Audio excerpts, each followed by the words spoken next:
So in 2010, there was a giant outburst in Saturn's northern hemisphere. A giant storm eruption occurred, and eventually this spread around to encircle the entire globe at a latitude with about the extent of North America.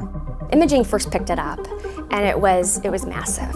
From north to south, it spanned about 9,000 miles. CIRS saw temperature increase like we've never recorded before. CIRS, looking with its thermal infrared eyes, was able to see two bright beacons of hotspot temperature shining about 150 degrees brighter than the surroundings. All of a sudden we had these two bright spots. After a month or two, they merged, which was kind of curious, and then it persisted for another 2 years. In fact, it persisted longer than the tropospheric storm.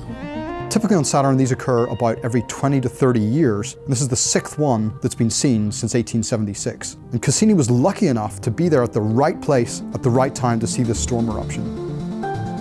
Mimas and Tethys are two of, I believe the last count was about 62 moons that Saturn has. And these are examples of these icy satellites, two of Saturn's icy satellites. When you just take images with Cassini, they look normal. With Mimas, it looks like the Death Star, you know, and then you superimpose the thermal maps from CIRS on it. And when you superimpose the thermal maps, it looks like Pac-Man. Mimas was the example where we saw very warm temperatures surrounding a very cold region, as if it was gonna, you know, chomp it up. Turns out the explanation is kind of is interesting. The way these are created is due to their orbital orientation as they go around Saturn. They have a leading side which is always towards the front of its motion and a trailing side. And the leading side is intensely bombarded by radiation from Saturn's magnetosphere. So the high energy particle bombardment is causing this fluffy surface, this icy fluffy surface, to be packed down to a very hard, solid ice surface. And you're changing the way now the surface can heat up and cool down over the course of a day for these moons. When we look at these in the infrared, we see a cooler region on the leading hemisphere and a warmer region surrounding it. And this gives the exact appearance of these Pac-Man features that we so know and love. Enceladus is a very small icy moon of Saturn. It's about 300 miles in diameter. It's a moon that we weren't expecting to see a lot from, and it's had a huge impact on the Saturn system. Previously, we had hints that this moon may be active, stretching all the way back to the Voyager mission. But when Cassini arrived, it was able to detect curtains of icy material venting into space. Then using the CIRS instrument, we were able to zoom in on the South Pole and see the South Pole was much warmer than we expected. The pattern of temperatures on Enceladus did not match a simple inert body absorbing sunlight and re-radiating it. The question was what to make of all this. The community decided that it must be tidal friction, tidal heating, as Enceladus orbits Saturn.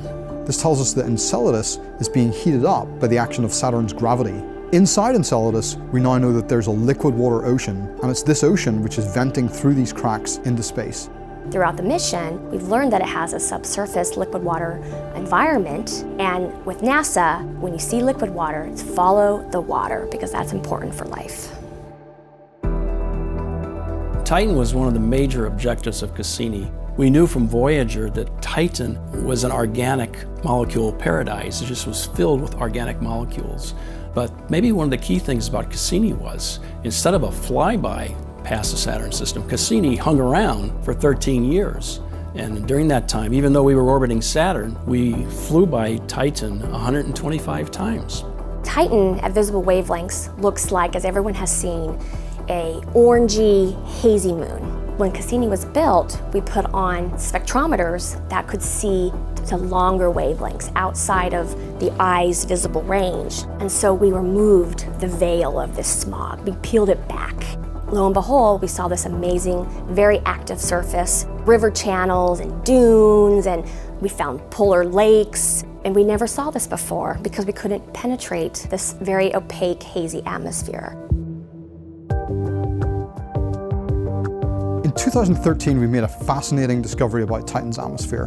We discovered a new molecule which hadn't been previously detected, and this is called propylene. And this molecule on the Earth serves a variety of purposes. In fact, it's one of the raw ingredients that we use to make a type of hard rubbery plastic commonly known as Tupperware, which we use in our lunchboxes. And it was really incredible to find this molecule just floating around in Titan's atmosphere. Going all the way back to the Voyager mission 32 years earlier, we'd seen a lighter molecule and a heavier molecule in the same chemical family. But there was a gap at a particular molecular mass, a particular size of molecule that we just couldn't see anything in. So this discovery, using CIRS, filled in this puzzle piece, which had been completely outstanding for about 32 years. Cassini's grand finale is now underway as we dive repeatedly over the planet's north pole and through the gap between the planet and its innermost rings. We're making gravity measurements and magnetic field measurements, and this is information that we didn't get earlier in the mission, so in many ways it's like having a whole new spacecraft mission.